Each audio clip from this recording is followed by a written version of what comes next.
Campbell.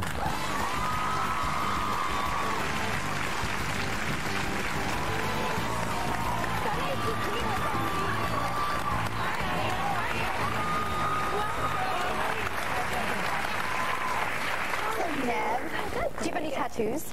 I don't have any tattoos. Did you ever think you'd get one? Did you come close? Yeah, you know, I thought about it for a while, but I'm actually really glad I didn't, because as an actor, you have to go through the trouble of covering up all the time if it doesn't suit your character and stuff like that. Right. Yeah. Right. Would you take the $1 million in real life? Would I take the $1 million? Yeah. You know, I don't think I would. Well, not now, because now you're a big movie star. Yeah. How about in the old days when you were up in Guelph? Well, then it's a different story. You do, thank you. Well, then it's maybe a different story. It would depend. But I don't know if I could live with myself, especially in that situation. It's almost if you have the money and you can't afford it yourself, is not such a moral issue. But if you don't have the money, then you're selling yourself for something. You know, there would be a sadness about that, I think. Yeah, I think both ends. I thought the opposite. If you really need it, I mean, you know, then you get business. Then you had to sell yourself to get it. You feel like you need Whereas if you have the money, you're really just doing it because you want to do it, not because you have to do it. But to have a Q&A day, it's great. In this, I was actually looking for your tattoos in this film. Were you? Yeah, because you start off in this in the shower, and I'm surprised because I know that you used to have a no nudity clause in your contracts. In all film, you said no, I'm never going to, go bare. But you started to now. You did it in this film. Yeah. What made you change your mind? And now that you've done it, is it just floodgates are open? You're just going to be nude in every film now? No. You know, I had issues in the past with nudity when I feel that the scenes have nothing to do with the film itself or nothing to do with the character, but are solely there for box office draw.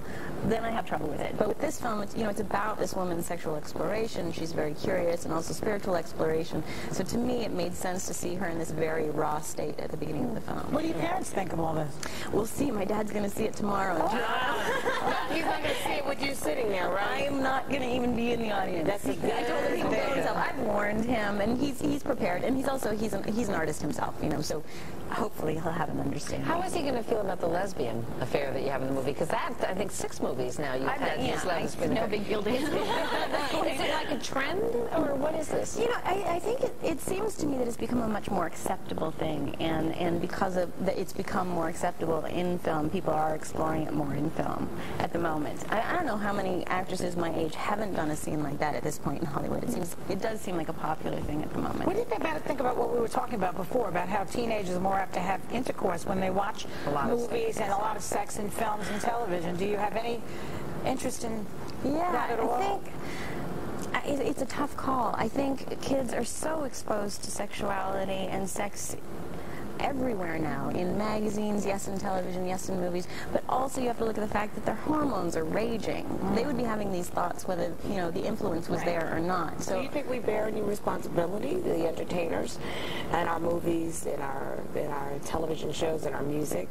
There's a certain amount of responsibility, but then it's also up to parents, I think, to, be aware of what their children are watching. Yeah, you can't control what's teen base. I mean, people, they've been watching you since Party of 5, so now when you do a film like this, if a fan comes up to you, you're like, well, this might not be one for you, but maybe next time. Yeah, it's hard for me as an artist. I've sort of gotten to a place where I really can't make decisions based on what the audiences are going to feel about me or what the industry is going to feel about me.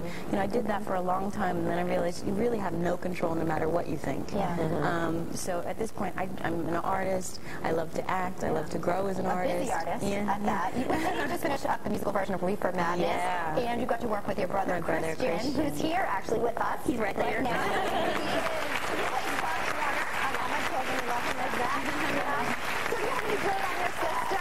What's that? Any dirt on your sister? Oh, no. Any info we might not know about her? Dirt on my sister. Jeez. I'm still shocked from watching her movie last night. There are certain scenes I've had to look at every ceiling tile. How do you think your father's going to handle it? When she told me that he was going to be seeing it, I was like, oh, dear. No, because I have to see him this weekend. He's then going to come down. I think I'm going to have to ply him with a lot of alcohol just to recover or something like that. You play Bobby, so does that mean you're Cliff and Nina's kid? Okay. I know. You know what? I don't know.